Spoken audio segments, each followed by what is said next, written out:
My name is Margaret Holloway, and 9 days after my husband's funeral, I sat alone at my kitchen table with a calculator, a legal pad, and the slow dawning realization that the man I had buried was a stranger. The house still smelled of funeral lilies, that sweet, suffocating rot that clings to everything after people stop coming with their casseroles and their condolences. I had stopped crying 2 days earlier, not because the grief had passed, but because grief requires a kind of surrender I could no longer afford. The numbers in front of me demanded my full attention. My husband's name was Richard. We had been married for 22 years. I built Meridian Supply Group from nothing, a regional freight operation that I grew into a nationally recognized logistics company. Through 18 years of relentless work, Richard ran Crestline Holdings, his own firm, kept deliberately separate from mine. He always said it was about professional boundaries. 2 executives, to separate portfolios, clean lines. I respected it. I admired it, even. It seemed like the mark of 2 people who understood how business worked, who didn't need to merge every corner of their lives to prove their love was real. What I did not understand, what I refused to see, was that those clean lines were not drawn out of professional wisdom. They were drawn to keep me out. Looking back, the signs were always there. A vendor payment delayed without explanation. A conference call he took behind a closed door and never mentioned again. A defensive sharpness whenever I asked even a casual question about his company's quarterly numbers. I told myself these were the normal pressures of a complex executive life. I told myself I trusted him. And I did. That was the trap. I had applied rigorous analytical standards to every supply chain, every contract negotiation, every vendor relationship in my professional life. But I had never once pointed that same scrutiny at my own marriage. Love had made me intellectually generous in exactly the wrong direction. The truth did not arrive dramatically. It pulled into my driveway on a gray Wednesday morning in a rental car with out-of-state plates. I watched from the front window as a woman climbed out of the driver's side. She was in her early 40s, dressed carefully. The kind of careful that tells you someone has rehearsed this moment many times in the mirror. She had a boy with her. He looked to be about 6 years old. And when she lifted him out of the back seat and he turned toward the house, I felt the air leave the room. The boy had Richard's eyes. Exactly his eyes. The same shade, the same slight downward tilt at the outer corners. A biological echo standing at the edge of my driveway. I opened the front door before she reached the porch. Her name was Sandra. She did not apologize. She carried herself with a particular kind of entitlement that I recognized immediately. The posture of a person who believes they are owed something and has finally come to collect it. She walked into my home as if it were an obstacle she was clearing rather than a place I lived. She sat across from me on my sofa and placed a leather binder on the coffee table between us. Inside was a wedding ceremony program from 13 years ago. Photographs, joint utility bills, holiday cards, birthday letters, school enrollment records. 13 years. A second life, complete and fully furnished, running in perfect parallel to mine while I was building quarterly reports and negotiating fleet contracts and believing I had a partner. She pushed the folder toward me and watched my face for the collapse she expected. She wanted tears. She wanted rage. She wanted the scene that would make her feel like the wronged party in a story she had already written. I gave her nothing. I looked at the documents, not because I was numb, but because what I was looking at was not a tragedy anymore. It was an unauthorized acquisition, and I do not lose negotiations. She spoke at length. I let her. She explained, with a rehearsed sympathy that barely concealed its contempt. that Richard had always described me as emotionally inaccessible, coldly transactional, a business partner masquerading as a wife. She said their relationship was where he had been truly himself, that she was the one who had loved the real man, not the executive, that she had waited long enough, and now she was there to discuss what her son was rightfully owed. I recognized the script. Richard had written every word of it. He had spent years carefully painting me as the villain in a story. He needed to justify himself to her, constructing a version of me that made his choices feel like escape rather than betrayal. I listened until she finished. Then I excused myself, walked into my home office, and called my attorney. I did not ask for emotional support. I asked for a comprehensive forensic cross-reference of every public record, corporate filing, and financial instrument connected to Crestline Holdings going back 13 years.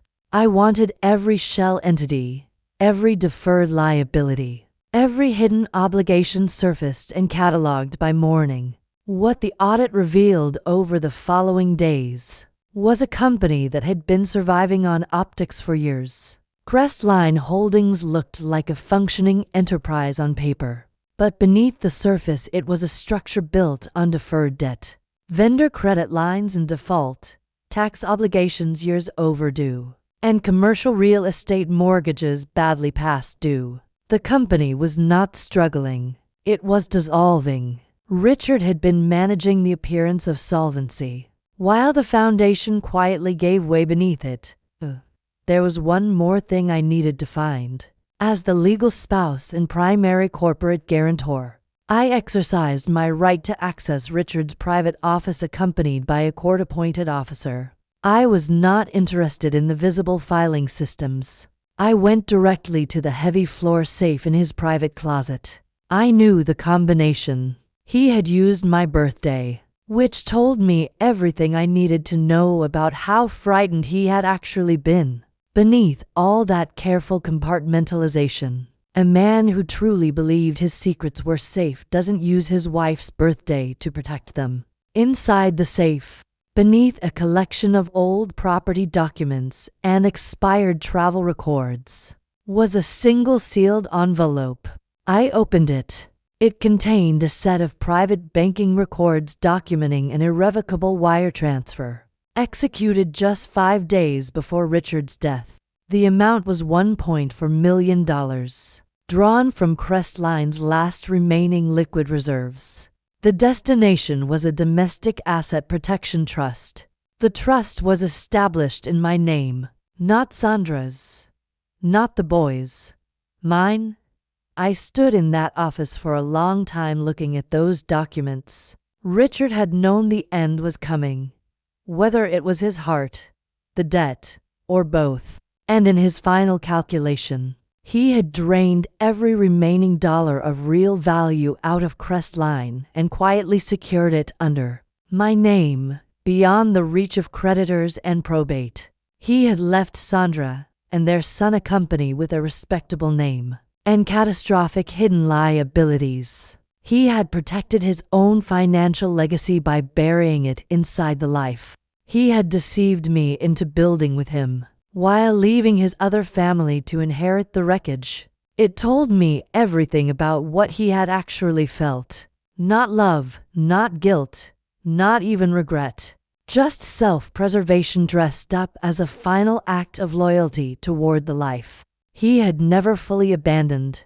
Sandra filed for a probate hearing 3 weeks later, having gone to the local press in the meantime with a narrative carefully designed to maximize public pressure. The framing was efficient and cruel, a powerful, wealthy widow deploying legal machinery to deny a grieving child his birthright.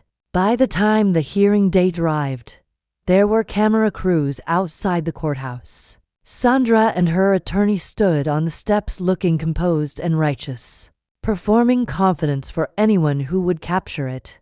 I walked into that courtroom and sat down without expression. I listened as Sandra's attorney stepped to the podium. and formally demanded the provisional transfer of Crestline Holdings' controlling interest to Sandra as legal guardian for the biological heir. The room was waiting for my objection. I turned to my attorney and gave a single nod.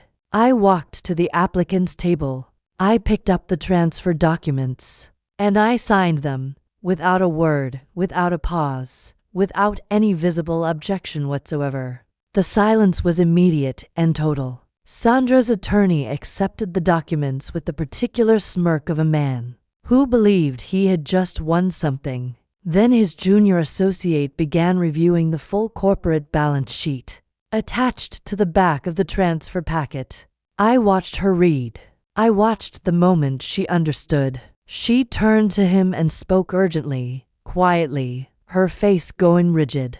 He looked down at the paperwork. The color left his face. His hands were not entirely steady. What they had just legally accepted, with their signatures now affixed alongside mine, was not a company. It was a liability instrument. By formally signing for the provisional transfer of Crestline Holdings, Sandra and her legal team had triggered the immediate activation of all cross-collateralization clauses buried in the corporate debt structure. They had not acquired an asset. They had assumed personal legal responsibility for $5.3 million in defaulted obligations, tax liens, broken vendor contracts, commercial mortgage arrears, deferred union settlements. They had demanded the crown, loudly and publicly, and I had simply helped them put it on. I returned to Meridian Supply Group that afternoon and stood at my office window, looking out over the city. Crestline Holdings entered administrative liquidation within the week. The courts began seizing its assets systematically to satisfy the creditors in the queue. Sandra's public narrative dissolved under the weight of her own financial exposure. The story she had planted in the press, of a ruthless widow hoarding a dead man's legacy, had no audience once it became clear that the legacy itself was a deficit. Before leaving the courthouse that morning, I had instructed my attorney to establish an independent education trust for the boy, anonymously funded, overseen by a court-appointed guardian, and legally insulated from Sandra entirely. The money was locked, protected, and clean. The child had done nothing wrong. He had been brought into a story he did not write, by a man who made choices without regard for their consequences. The boy would have a future, but it would be built on something honest. There is a particular kind of clarity that only arrives after you have stopped protecting someone else's fiction. I spent 22 years giving Richard the most valuable thing I had.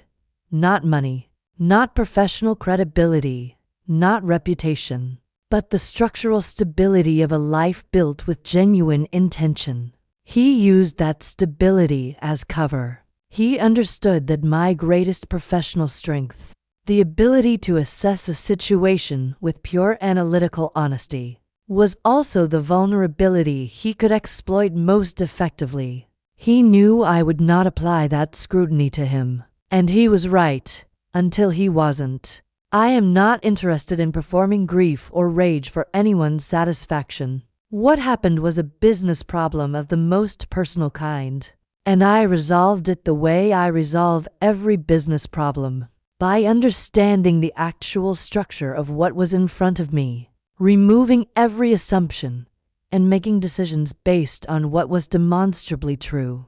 The outcome was not vengeance. Vengeance requires emotional investment in someone else's suffering, and I had nothing left to invest in Richard or in Sandra. The outcome was simply the correct redistribution of consequences to the people who had earned them. I did not destroy them. Richard destroyed them, years ago, when he chose to build one life on the foundation of another and never fully commit to either. I simply stopped being the foundation, and once I stepped away, there was nothing left to hold any of it up.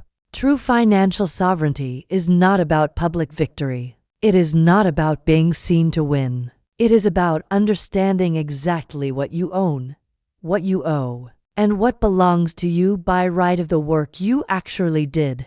I own Meridian. I had built it. Nobody could take that. Everything else Richard touched had turned out to be borrowed time. And borrowed time always comes due. The city lights were coming on when I finally turned away from the window. The account was settled. The books were closed. And for the first time in 22 years, every number in my life belonged entirely to me.